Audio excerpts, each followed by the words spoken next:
Hey, good afternoon or good evening. Oh my God, it's nighttime now. So I'm trying to figure out how I can actually see the comments while we're talking so I can, read the chats and respond and all that stuff. I'm not quite sure how to do that from my phone. This is my first time going live like this from my phone. Um, we'll see what happens. But hey, good evening. It feels like afternoon to me. Gosh. So I'm camped out outside. My daughter had a meeting to go to, and it's only like an hour or so. So I'm like, there's no point in driving home and coming back. Let me just go ahead and just hang out here. And on the way here, she told me something about her experience last semester on campus. So she's about to be a junior in college. Toot toot. Hi, baby. Yes, I'm tooting my own horn. Yes, super proud of her. Super proud of me too. You know my story and check out some of the other videos. You'll understand why I said that. Mm. But anyway, so she was telling me about something that was happening on campus that a guy just, went ahead and just told her and some of her girlfriends. They didn't ask for it. They were definitely a little freaked out. And I was like, damn, it's decades later and it's a different era, but unfortunately still the same degenerate script as it pertains to ex-wives everywhere, including on campus. So I'm like, you know what? Most of my audience is not college age, but most of you have children. According to what I'm looking, it looks like the majority of people right now, my analytics are telling me, are like between the ages of like 40 and 60. So a lot of you sisters have daughters that are in college or maybe close to that age. So although your children are not listening to me, you are. So please pass this on. Please let them know. Just another relatable story about things that I'm sure a lot of you have already told your kids, but tell them again. And then you know what? Talk to your son. Tell them that this is not okay, and tell them to hold their friends accountable when they do stuff like this. So she was telling me that she was having a conversation on campus with a couple of girlfriends.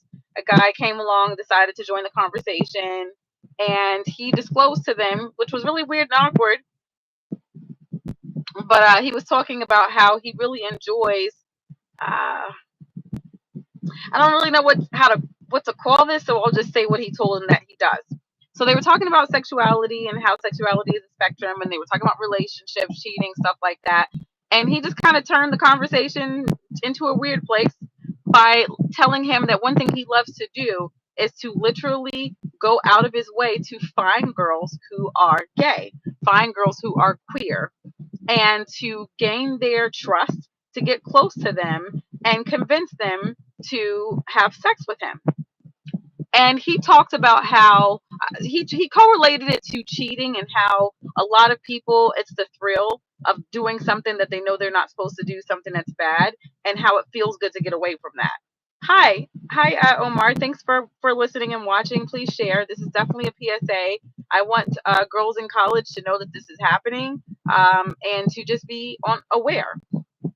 So this guy that's in school with my daughter and her friends was talking about how here's another thrill that is personal to him, that he likes to seek out girls who are gay, girls who are like that have made it known that they're not interested in men, they're not interested in sexual activity with men, and to gain their trust and to break them down or somehow convince him to get in bed with them, and that the whole point for him is that it makes him feel good to be able to turn one of them so that he can teach women that you're really not gay.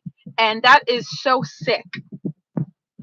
And if they have, first of all, fool, if they had sex with you, that doesn't mean that they're still not gay or that they're not queer or something else, just because they may have been attracted to you as well. That doesn't take away their attraction or maybe their main preference, which is a woman. First of all, he is such a fucktard for that. Ooh, I don't know if I can say that live. I don't know.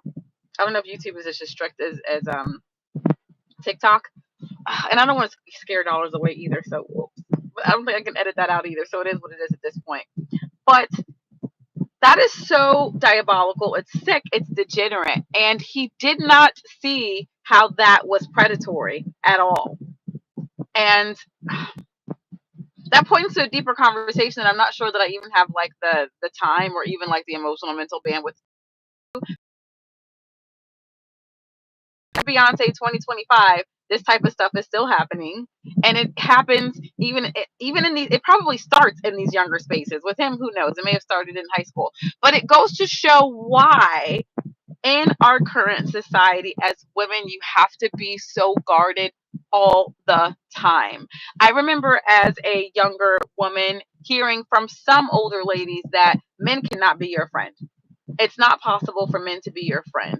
That if they are friendly with you, it is not for a reason that has anything to do with like honor or actually being a person who can be helpful and connect with you in a healthy way. None of that.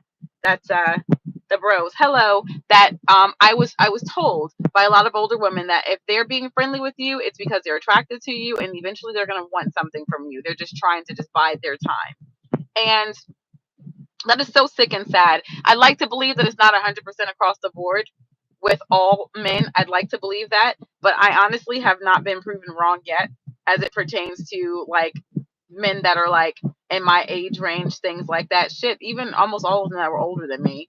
Uh, um, if you are in school, if you have a daughter or a friend that's in school, tag her, show her this, because in those younger years, I think sometimes you can be more hard headed and think, oh well, that's not me, or that's not how it is today. It is. It still is. And if you think that it can't be, then hell, that makes you even closer to it being you next.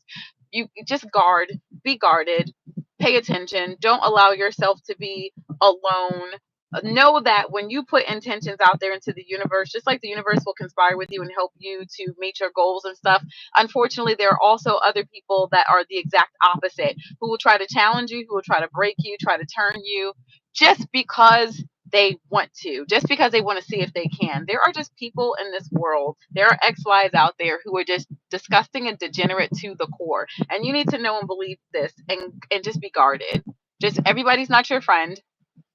Most people cannot be trusted.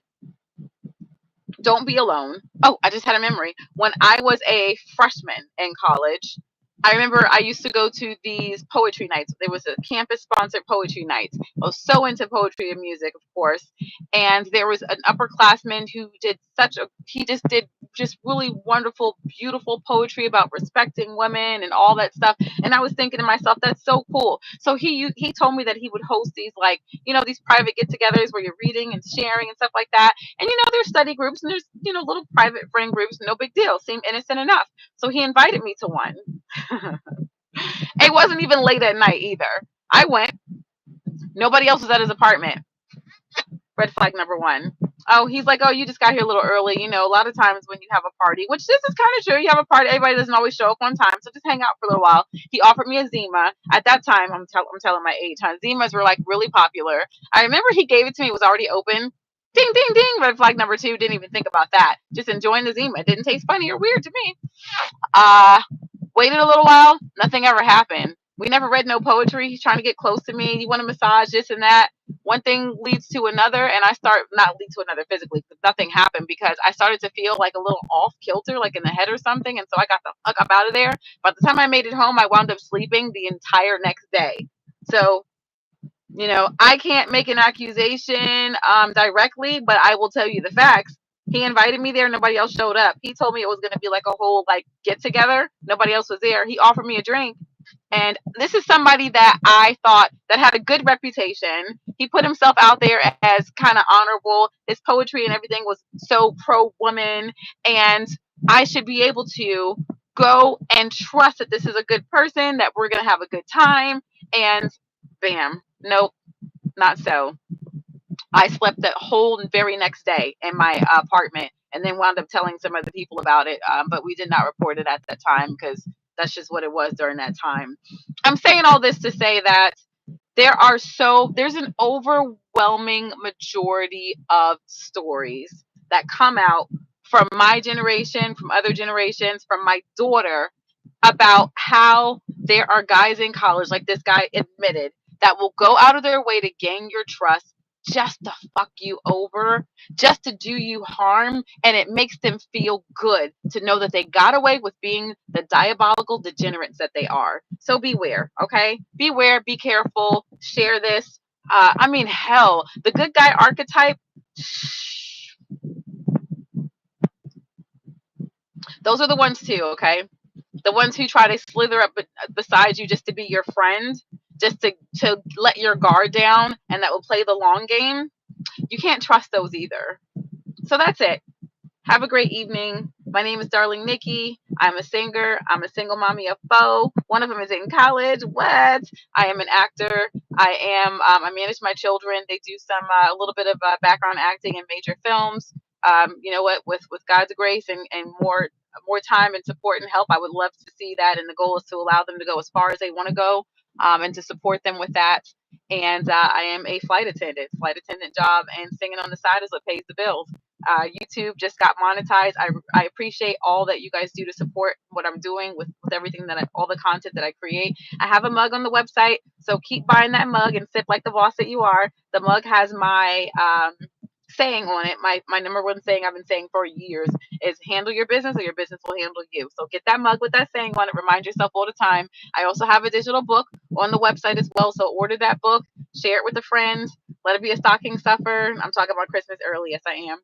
And yeah, buy the book, buy the mug, keep coming back to my channel, keep supporting what I'm doing. Let's keep having these conversations. I am a domestic violence and sexual abuse of violence, I'm a domestic violence and sexual abuse survivor. And I talk about those stories that amplify women who have experienced things like me. I try to give them a safe space, to give them permission to speak up and to speak out, and to grow and heal together. And that's that. So bye bye and good night.